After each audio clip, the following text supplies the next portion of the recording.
Hi guys! Welcome sa Janmim TV. Ngayong araw ay tuturo ko naman sa inyo kung paano mag-block ng isang Wi-Fi user sa inyong PLDT ProLink router. Ito ay para sa mga subscriber na mayroong router na ProLink PGN6401B. Kaya simulan na natin guys, pero bago ang lahat, huwag niyong kalimutang mag-subscribe at mag-like at pinutin ang notification bell upang maging updated kayo sa susunod kong mga uploads na video.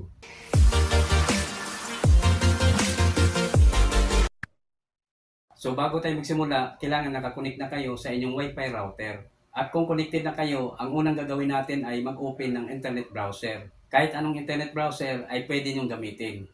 So itap lang natin itong Chrome. Then pag nag-open na siya, itype lang natin dito sa address bar yung IP address ng PLDT ProLink router, itong https://192.168.1.1.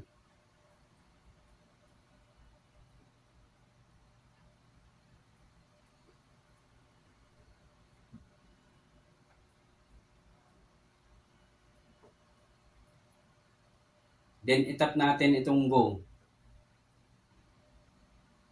So ito yung lumalabas. Your connection is not private. Attackers might be trying to steal your information from 192.168.1.1. For example, password, messages, or credit cards. Pero okay lang yan guys at huwag kayong mag-alala dahil router lang ang bubuksan natin. Kaya itap lang natin itong advance na makikita natin dito sa baba. Then meron na namang warning dito. This server could not prove that it is 192.168.1.1. Each security certificate is not trusted by your device's operating system. This may be caused by a misconfiguration or an attacker's intercepting your connection. Pero sabi ko nga kanina, router lang ang bubuksan natin. Kaya itap lang natin itong proceed to 192.168.1.1 unsafe. So ayan guys, ito na yung admin web interface ng router. At dito sa account, ang i-type natin ay admin.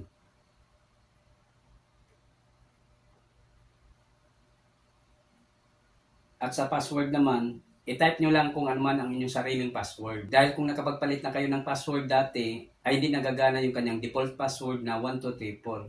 So halimbawa sa akin, dahil nakapagpalit na ako ng password, ang ita-type ko ay yung aking sariling password.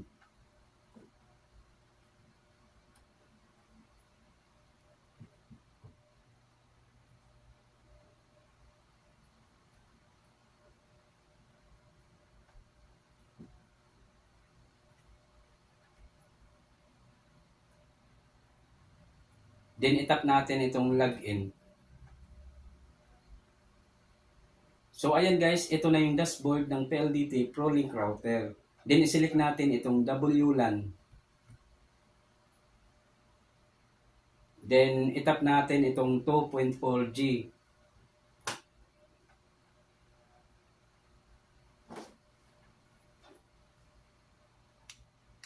Then tap show active WLAN clients.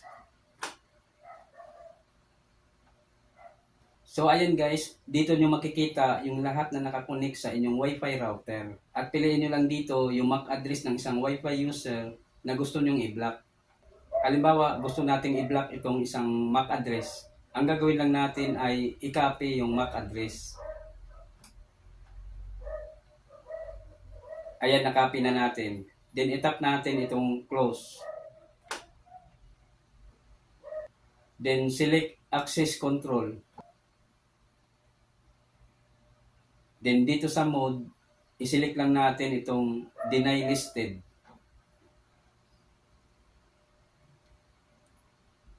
Then itap natin itong apply changes. Pagkatapos niyan ay madidisconnect tayo sa Wi-Fi router. Hintayin lang natin siya na mag-reconnect ulit. Ayan, connected na tayo. Then itap lang natin ulit itong access control. Then dito sa MAC address, ilagay natin yung MAC address ng cellphone na gusto nating i-block.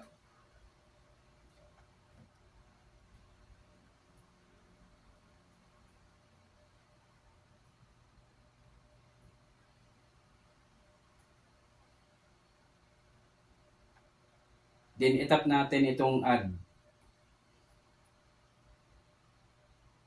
Pagkatapos niyan ay madidisconnect ulit tayo sa Wi-Fi router. Hintayin lang natin siya na mag-reconnect ulit. Ayan, connected na tayo. Then itap ulit natin itong access control.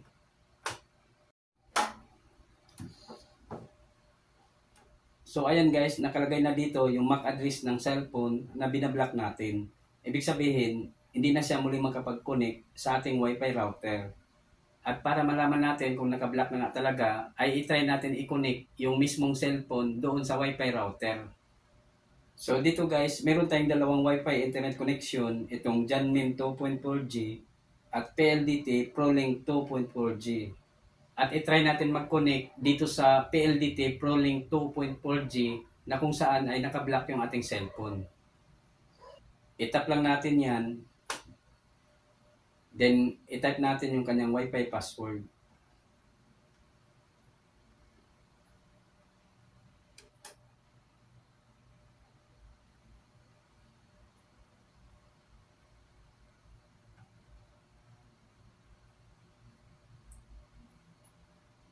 Then, tap connect.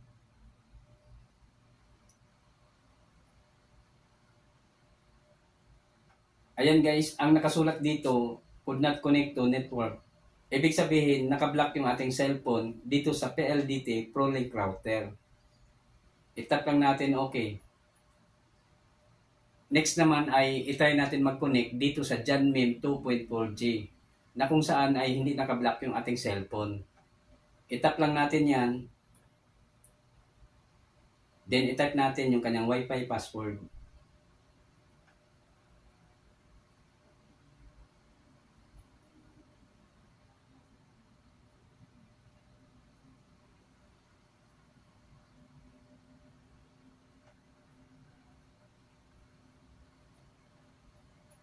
Then tap connect. Ayan guys, mabilis lang tayong nakapag-connect dito dahil hindi nakablock yung ating cellphone. Sa mga nagtatanong kung bakit hindi tayo nag-block sa 5G Wi-Fi network, ito ay dahil walang nakakonect na gadget at hindi siya gaanong ginagamit. Pero parehas lang naman ang proseso. Kung sakaling meron kayong gustong i-block doon sa inyong 5G Wi-Fi network. So ayan guys, ganyan lang kadali mag-block ng isang Wi-Fi user sa inyong PLDT ProLink router. Hanggang dito na lang muna at sana ay nakatulong sa inyo ang video na ito. Ako po si Rodolfo Membreve Jr. At huwag niyong kalimutang mag-subscribe at mag-like at pindutin ang notification bell upang maging updated kayo sa susunod kong mga uploads na video. Bye!